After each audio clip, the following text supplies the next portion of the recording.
Muy buenas noches a todos, bienvenidos a una nueva edición de La Ventana. Buenas noches, Juanca. Buenas noches, Juan Carlos, buenas noches a todos. Juanca, nuestros invitados de hoy. Sí, nos acompaña esta noche Rómulo Cámpora, el padre Rómulo. También está Rodolfo Ferrer, jurado del concurso de intérpretes que nos acompaña durante todo el año. Y también está Jorge Hirsch, que es doctor en neurociencia. El tema de hoy es un tema que tiene muchas aristas. Inicialmente decíamos con Juanca, vamos a ver los milagros, ¿existen o no existen los milagros? También están las creencias populares que tienen fe en que les va a ayudar. Y esto no es un milagro, es un pedido de ayuda, son cosas distintas, pero quienes lo pueden explicar son nuestros invitados de hoy.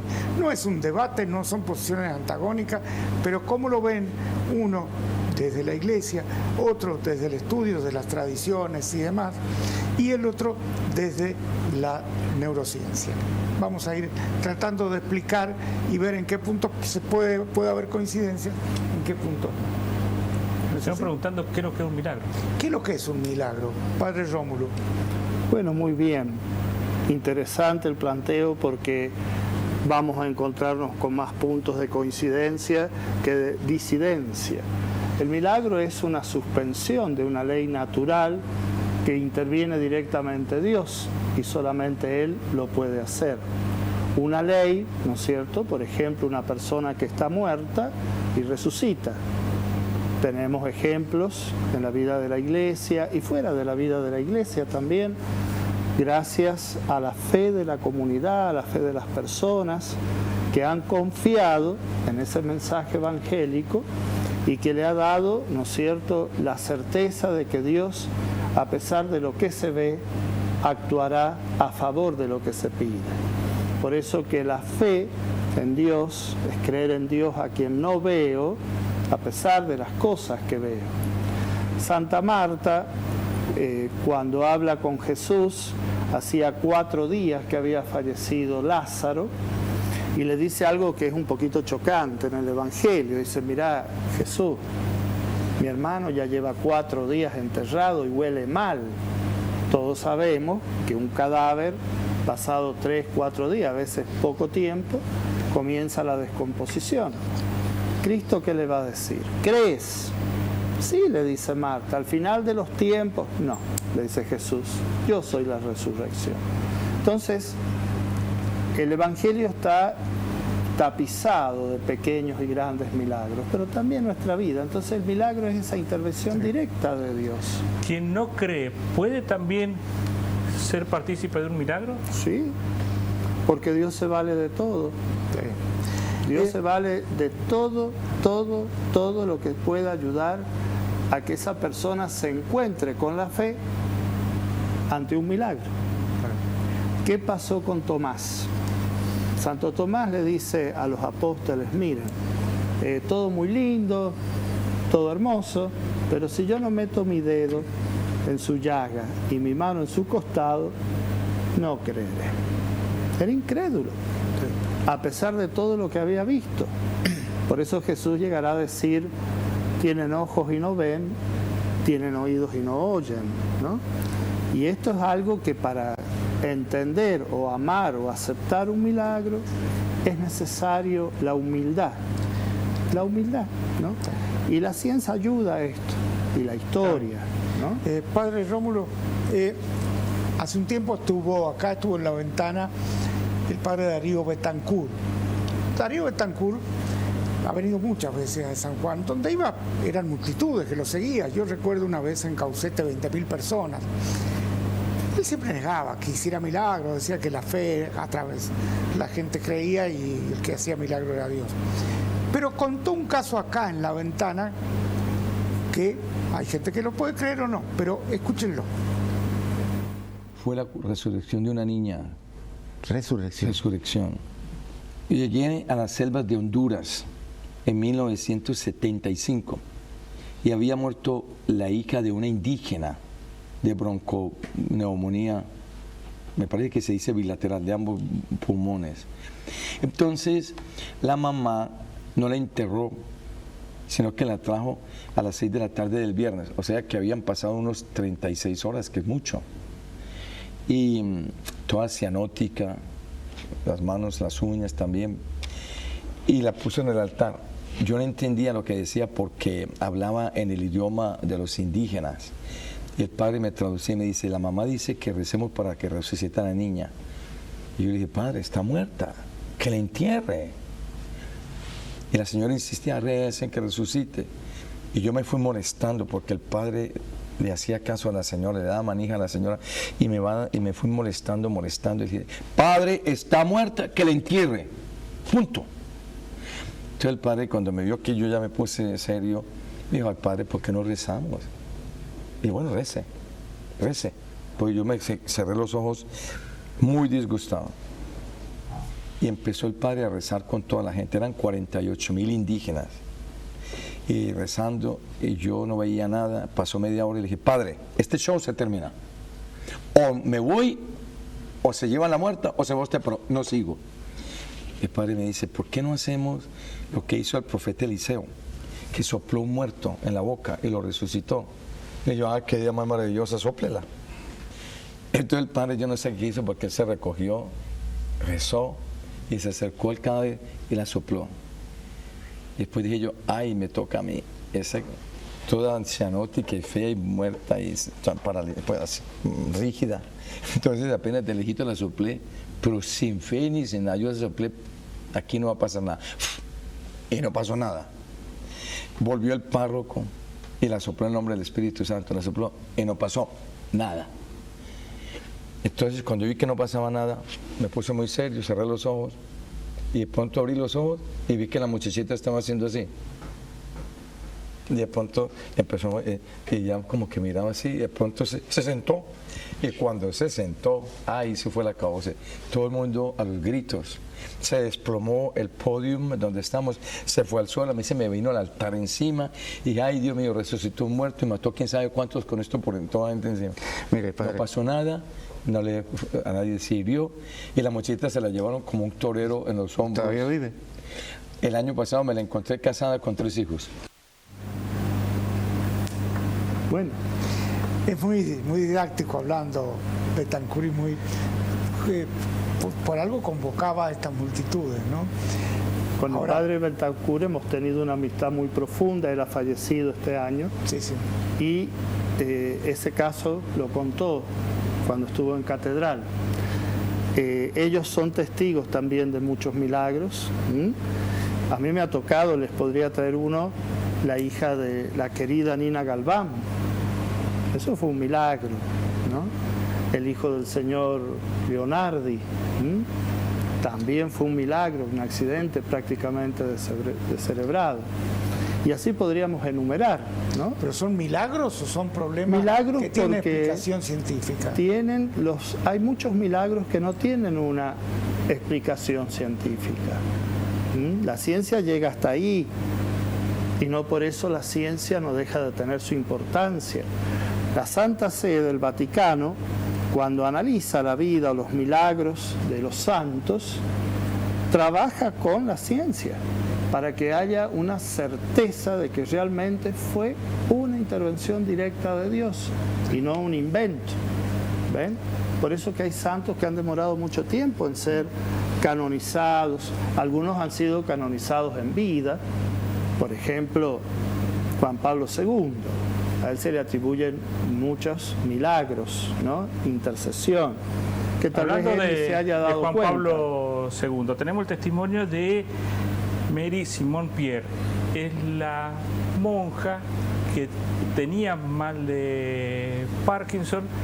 Ya había pedido incluso dejar su actividad porque ya no podía estar, y ella contaba qué es lo que le pasó. Lo veamos. El 2 de junio fue el día clave. Su salud se había deteriorado mucho y pidió a su superiora que le permitiera dejar de trabajar porque no podía mantenerse en pie. Su superiora le dijo que Juan Pablo II todavía no había dicho la última palabra y le pidió que escribiera el nombre del Papa en un papel. Era totalmente ilegible. Sin embargo, esa misma noche sintió que debía escribir de nuevo. Se despertó como transformada y con gran sensación de paz. Cuando iba a la capilla a rezar me di cuenta que mi brazo se movía y no permanecía inmóvil junto al cuerpo que se estaba balanceando. Durante la misa supe con certeza que había sido curada. Su neurólogo constató que los síntomas habían desaparecido inexplicablemente. La Congregación para la Causa de los Santos examinó escrupulosamente el caso y determinó que no tenía causa científica. Jorge Hirsch trabaja mucho con chicos con problemas. Yo no creo que pueda ser tan selectiva las cosas, como en algunos casos se puede producir esto que se llama milagro y en otros casos vemos el caso de Schumacher, que no sé, un corredor multimillonario y sin embargo lleva años y no hay milagro que lo saque de su estado, ¿no? ¿Cómo se explica desde la ciencia estos fenómenos? La neurociencia trata de no meterse mucho porque hay demasiadas variables que no se pueden someter a investigación.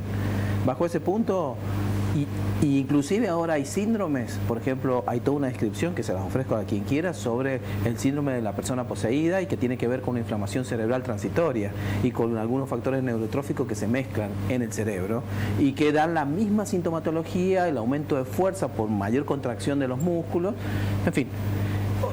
Después hay personas que pueden volver a la vida después de haber estado en un episodio cataléptico. Bueno, hay un montón de cosas. La neurociencia lo único que trata de explicar es el funcionamiento cerebral y no se mete mucho en el tema milagro. Hay 2 o 3 científicos que lo han hecho, hay una investigación muy particular y primero que nada les quería decir que es tan ambivalente esto que nos lleva a nosotros a ponernos o de un lado o del otro. Porque todos los días uno se levanta, personalmente yo creo en Dios, pero tengo colegas que no creen en Dios y que no creen en nada absolutamente. La ambivalencia está, pero lo interesante de esto es que el cerebro humano tiene lo que se llama universales. Los universales son funciones cerebrales que en presencia de otra persona se dan. El lenguaje, por ejemplo, se ha dado en todas las culturas. Los celos se dan en todas las culturas, o sea, los universales, no importa dónde la cultura esté aislada, se dan sin influencia de otro. Y la creencia de algo espiritual es un universal. Bueno, bajo este punto, un investigador trabajó sobre activación del lóbulo temporal y descubrió que el bombardear, inclusive lo pusieron, no malinterpretaron, lo pusieron en el casco de Dios. Bombardeando el lóbulo temporal durante la noche, la persona podía sentir la sensación de salirse de su cuerpo y estar en una presencia divina. Entonces este científico dijo, esta es la causa de algunas sensaciones físicas y espirituales. Entonces él dijo, Dios no existe, lo que existe es una zona del cerebro para tal fenómeno alucinatorio. En una revisión más eclesiástica se dijo, no, al contrario, esta es la zona con la cual Dios se comunica. Entonces el debate quedó a la mitad, porque uno decía, esta zona es una zona que nos hace alucinar, y el otro dijo, no, esta zona es la que nos permite comunicarnos con Dios. Hoy por hoy, yo personalmente soy muy escéptico de los milagros. Tendría que analizar muchas cosas, muchas variables, porque he visto muchas cosas en mi vida, muchos pacientes, mucha gente que ha sufrido, muchas creencias, y yo no lo he visto personalmente a lo que yo defino por milagro. Ahora, debe ser tan difícil que se produzca el milagro como entenderlo, ¿no? Es que entenderlo es muy difícil porque, vuelvo a repetir, nosotros tenemos muchas variables que tenemos que analizar. Y entonces no podemos, por ejemplo, lo que contó el padre Bentancur. Habría que analizar una cantidad de variables ahí adentro, pero una cantidad, el calor, la temperatura, si la chica respiraba, estar sometida a eso, un electrocardiograma, cosas que no se hicieron. Entonces, ¿cómo va a investigar la ciencia eso si no tiene los elementos para ir a... Sacando el milagro desde lo que es la ciencia, una persona que está frente a un tratamiento complejo como puede ser un tratamiento oncológico, un cáncer, tener fe en que se va a recuperar o tener una energía positiva de que se va a recuperar, ¿ayuda al tratamiento o no? Sí, ya hay trabajos científicos que muestran que las personas que rezan y personas que le rezan más, eso hay un trabajo muy lindo sobre personas que creen y rezan, y muchas personas rezan por él, tienen mucho mejor pronóstico que las que no. Eso sí, lo hemos vivido en carne propia. Ahora él ha dicho algo muy importante, perdóname Mariano, a mí me ha tocado hacer muchos exorcismos en la diócesis, de hecho me dedico a eso. por mandato del obispo, junto al padre Miguel Tovar. Y lo que ha dicho él es un aporte muy importante para el discernimiento, porque a veces creemos que esa persona está poseída, está con el diablo adentro, y todo lo que él indicaba, ¿no es cierto?, hace que muchas veces se pueda confundir. Y para eso, bueno, otro tema lo hablaremos en otra oportunidad, pero la ciencia ayuda mucho a buscar certezas, llega hasta ahí. El otro camino, el padre Betancur, el padre Rómulo, quien sea, tiene que hacer el salto de la fe. Por eso es un misterio, ¿ve? Y para eso tenemos que ser humildes. Claro, lo que sucede es que nuestro cerebro tiene una condición natural hacia la creencia de lo espiritual. O sea, nosotros, en este mundo, Tercera Guerra Mundial, desaparece la mayoría, los que quedan creerían en un Dios. Y los hijos de esos creerían en un Dios. No sé si sería el cristiano, ¿no? Pero nuestro cerebro tiene una tendencia natural a la creencia de algo mal. Dios nos ha creado seres espirituales, como bien lo dice él. Está muy bien. Algunas personas creen que esto es una defensa del cerebro a la opción de nada. Claro, hay muchos misterios todavía inexplicables dentro del mundo real. Mírete, Juan Carlos, que hay muchas... se hizo un experimento muy lindo para ver si las personas realmente en el quirófano podían ver esa situación que ven a los cirujanos. Entonces los cirujanos se pusieron una cruz en el gorro. Las personas que volvían de la muerte, ninguna dijo que los cirujanos tenían esa cruz de color en su gorro. Simplemente lo que sucede es que el cerebro, cuando pierde óptica, puede ver las cosas de distintos lugares. Y eso hay experimentos que muestran perfectamente cómo una persona puede sacar su self y ponerlo en otro lado con meditación. Entonces, después hay otro elemento muy clave, que es el hipocampo. Cuando empieza a sufrir una hipoxia cerebral, empieza a morir. El hipocampo es la zona de la memoria. Cuando empieza a sufrir una hipoxia, cuando falta el oxígeno, empieza a morir y libera la actividad, que son los recuerdos que las personas relatan que ven su vida en 2 minutos, y el hipocampo deshaciéndose de esos recuerdos. Y así le puedo contar un montón de Pero independientemente de esto, tengo entendido que el cuerpo humano tiene todavía cosas que ni siquiera han sido exploradas por la ciencia, ¿no? Por ejemplo, es una fábrica que produce minerales y drogas que manejados por fuera del cuerpo tiene determinados efectos y ante ciertas situaciones puede producir ciertos efectos. Alucinógeno. Puede alucinar una persona también. Pero el padre Rómulo tocó el tema del exorcismo y me interesó, y no más que tema, yo creo que a través de la historia se ha tratado de una forma, de otra. Hoy se trata con mucho más cuidado que hace 100 años, ¿no? O hace 500 años. Yo pertenezco al grupo de exorcistas a nivel internacional, donde una vez al año nos reunimos para analizar todos estos fenómenos, y siempre estamos acompañados de médicos, de psiquiatras, de psicólogos, porque hay que tener un buen discernimiento, porque ¿qué se busca? Consolar a la persona en la situación grave que está. Entonces, no todo es endemoniamiento y no todo el mal lo hace el demonio, ¿no? Aunque a veces está ahí atento. Y es importante en el mundo en que vivimos hoy aprender a discernir, ¿no? ¿Dónde se mete el demonio en el corazón del hombre? En la tristeza, en el desaliento, ¿ve?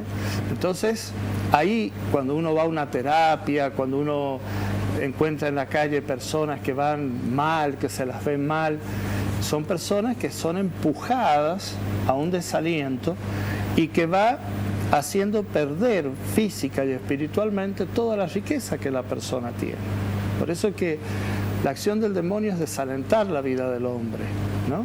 Lo importante es que han cambiado los métodos, ya no va a la hoguera como sería bueno, hace mucho los que iban a la hoguera no eran los demonios porque viven en ella, sino las brujas, las llamadas brujas, ¿no es cierto? Bueno, eso fue otra institución, otra realidad, ¿no es cierto? Murieron muchas e inocentemente. Muy pocos brujos, ¿eh? Muy Era pocos una brujos. condición casi dada a la mujer.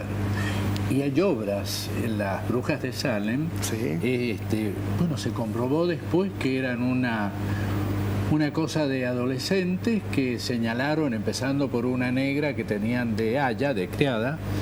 Y sí, el tema de las brujas es fantástico. Las torturas en la época de la Inquisición eran terribles, que terminaban aceptando para que las dejen de torturar, ¿no? Claro. Vamos a ir a un pequeño corte y cuando volvamos yo quería que comenzáramos con Rodolfo Ferrer, que nos explique cómo a través de las culturas hubo distintas creencias. San Juan es un sitio donde se ha creído en muchas cosas. Y se cree mucho.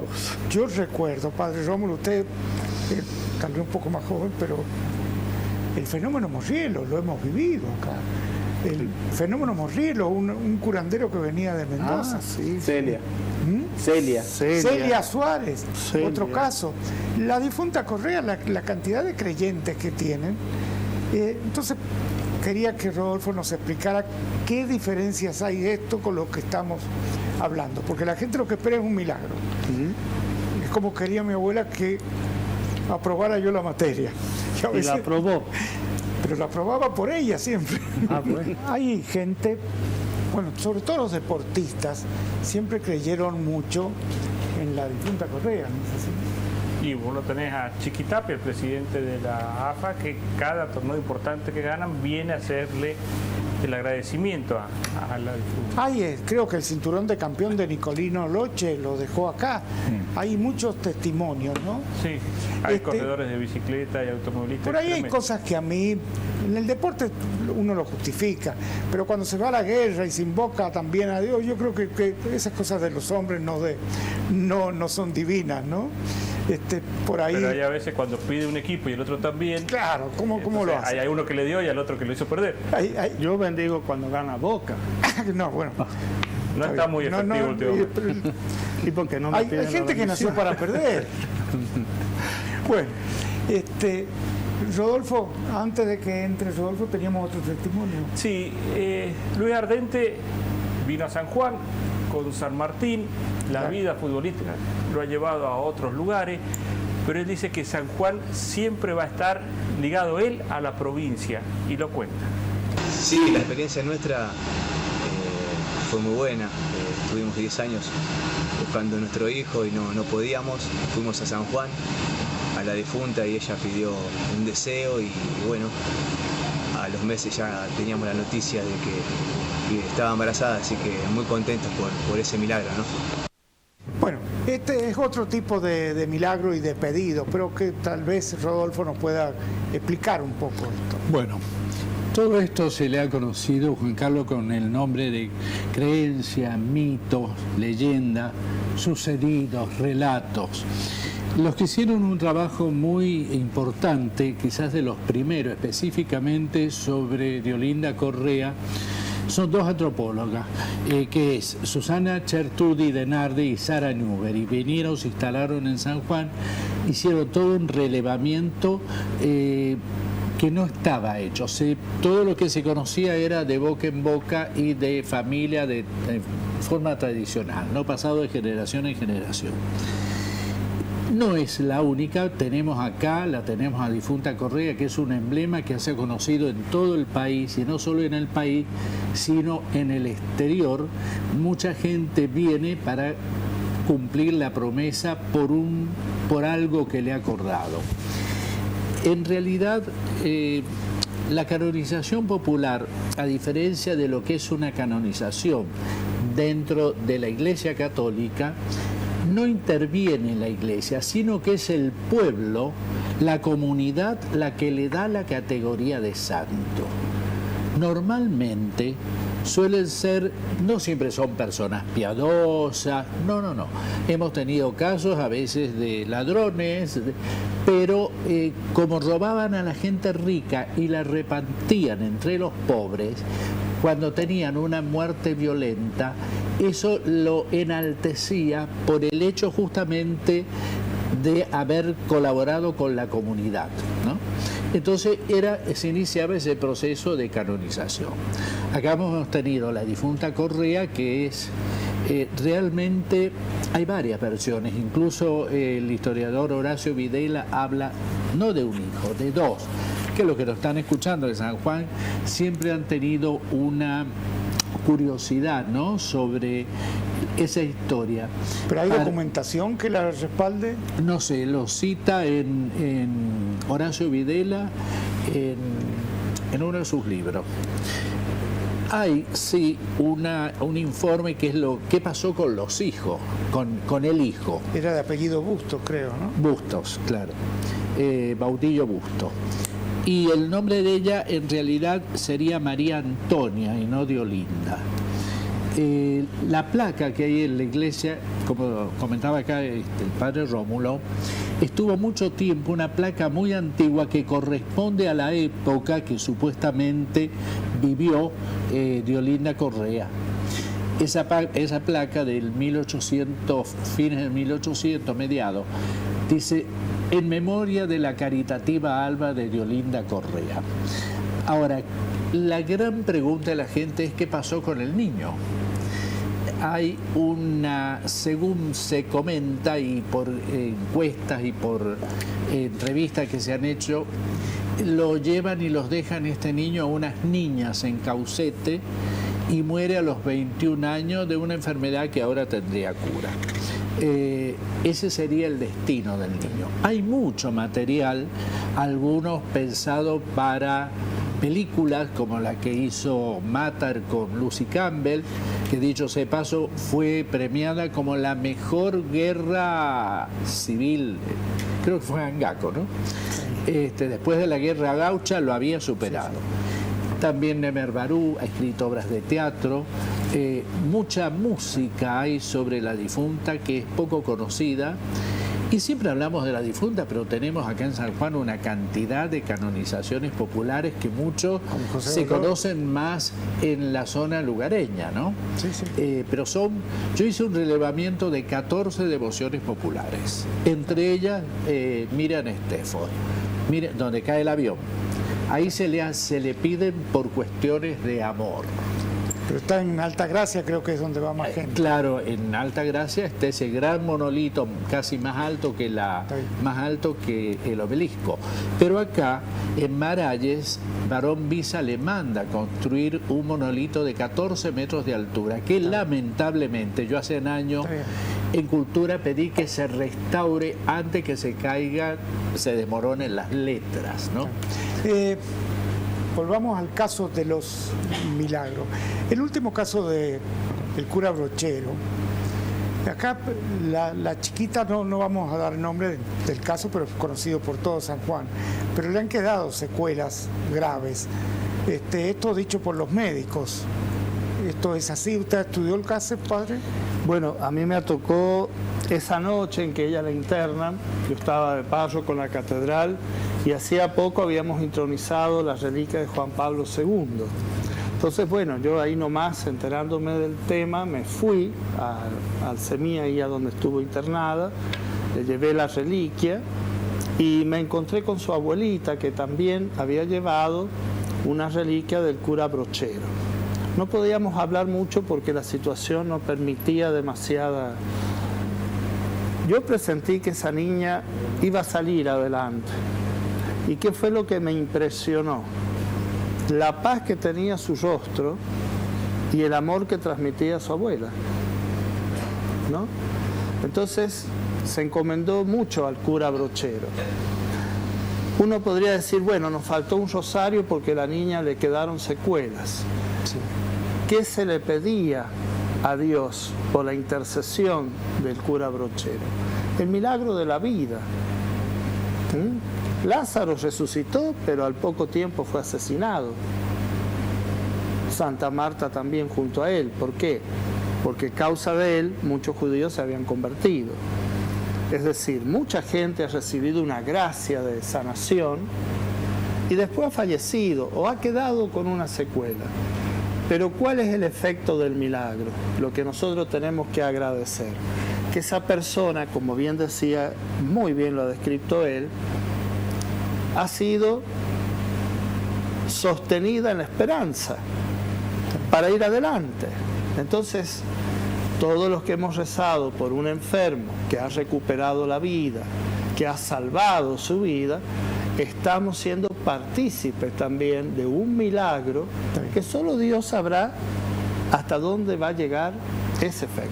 Jorge, usted, el instituto de ustedes trabajó en la rehabilitación de la nena, ¿no? Yo fui uno de los primeros que la atendió y la estuve atendiendo, y de hecho participé también en el juicio, como me mandaron a declarar. Yo le entiendo todo lo que usted dice. Yo tengo en el instituto, no sé, 200, 300 casos similares a los de Camila. Para nosotros es normal que pase eso, no es un milagro, es normal. Es verdad lo que dice el padre, que la niña peligraba, porque recuerden ustedes que la que le había causado eso era su propia familia, no la abuela.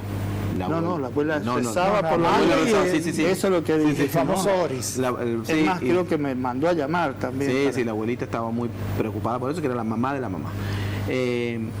Yo lamentablemente no creo ahí, no lo creo. Vuelvo a repetir, en el momento, yo soy creyente de Dios, pero no creo que Camila haya sido un milagro, porque si no tendría que atribuir a todos los demás, y porque fundamentalmente quedó con muchas secuelas. El día de hoy nosotros nos hemos olvidado de Camila, pero ella debe estar necesitando muchas cosas, porque está viviendo con su papá. Requiere de mucha asistencia que, bueno, como no hemos olvidado de ella, por ahí no estamos al tanto. Pero vuelvo a repetirle, padre, claro, es mi opinión. Sí. De todas formas, también... Yo lo digo por mi cuñada, que se detuvo su cáncer, que suele pasar. Eso. Sí, entonces le digo yo a mi hermano, mirá, esto todavía no es un milagro. ¿Qué me contestó mi cuñada? Sí lo es, porque estoy viva. Claro, la vida... Y me tapó la boca, porque dije yo, quisiera que desapareciera todo, ¿no? Es decir, sí, no hay contradicción en lo que él afirma, no hay contradicción. Para mucha gente humilde que no entiende un lenguaje ni eclesiástico ni científico, es un milagro. Respetemos, claro, que ahí entran los mitos, entra la creencia, ¿ves? Por ejemplo, en la vida de San Juan hemos tenido una figura muy emblemática, que ha sido la viejita la alfalfa, que ha sido feligresa mía allá en Tucumán. Bueno, yo miraba en esa mujer un don de Dios, una intuición de la vida, sin tanta vuelta, ¿no? En donde ella sabía muy bien el que venía a hacerse el pícaro del que realmente tenía una enfermedad. Y entre ellos estuvo nuestro querido y recordado Monseñor López Soler, que fue a llevarle sus aguas para el análisis y le dice, mire, yo tengo esto. No, padre, usted no tiene nada, pero usted se va a morir de un disgusto. Bueno, y así fue. Entonces, a ver, yo, padre Rómulo, creo en los milagros, y a veces me cuesta creer en los milagros. Milagros no son solo cuestiones de salud. Milagros, la providencia. ¿Cuántas veces, y no sé, acá los colegas que estamos compartiendo este momento tan hermoso, cuántas veces le pedimos, yo por ejemplo a San José, ayúdame porque tengo que sacar adelante el comedor, tengo que sacar adelante esta familia, y aparece gente que uno no se la espera, mire padre, acá tiene para la leche, acá tiene esto, es decir, gracias Señor. El milagro, yo no me enfoco tanto en los milagros de la vida, y usted se me va a reír de lo que voy a decir. Hay que ayudar a los milagros. Me enfoco en las oportunidades. Claro, porque Dios da oportunidades. Por eso hay que ser respetuoso con la ciencia, respetuoso con la historia, y saber el discernimiento de la oportunidad. Porque a veces Dios nos está diciendo, mira, te estoy ayudando y vos estás esperando cosas espectaculares. La cantidad de gente que va a rezar o a hacer una procesión para conseguir un trabajo es muchísimo. Seguro.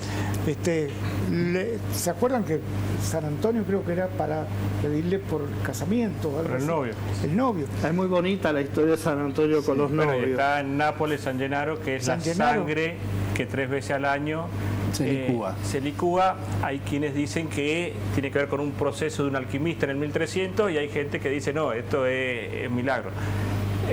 A partir de ahí uno no puede meterse mucho a discutir el tema, porque... Bueno, el uso del beleño y otros yuyos que realmente las brujas, cuando decían que volaban, ellas sentían que volaba, más allá que no lo hacían. Pero el uso, es decir, la medicina tradicional, porque toda la medicina, ahora hablamos del laboratorio tal, recetamos tal, ponemos, pues ya ni recetan ni miran, están con la computadora pidiendo la obra social, muchos de ellos, pero hay una realidad.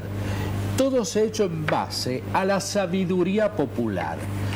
Hasta los animales saben que tienen que comer. Los minerales, las vitaminas, el yuyito, la fruta, todo esto que ahora lo conocemos desde lo científico, hay que ir para atrás en esa sabiduría popular. Y hablando de la señora de la alfalfa, una vez le quisieron hacer un chiste porque ella leía con el sol. Y lo hago cortito, le llevaron unos orines.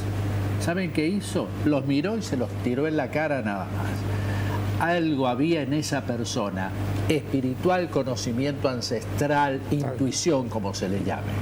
Muchas gracias por ayudar a través de esta charla, yo digo, porque no hay debate, no planteamos los programas como debate. Como dijo el charlas que Mahatma ayuden Gandhi, a todos a comprender. Como dijo el Mahatma Gandhi, no hay religión mala, son todas flores de un mismo jardín.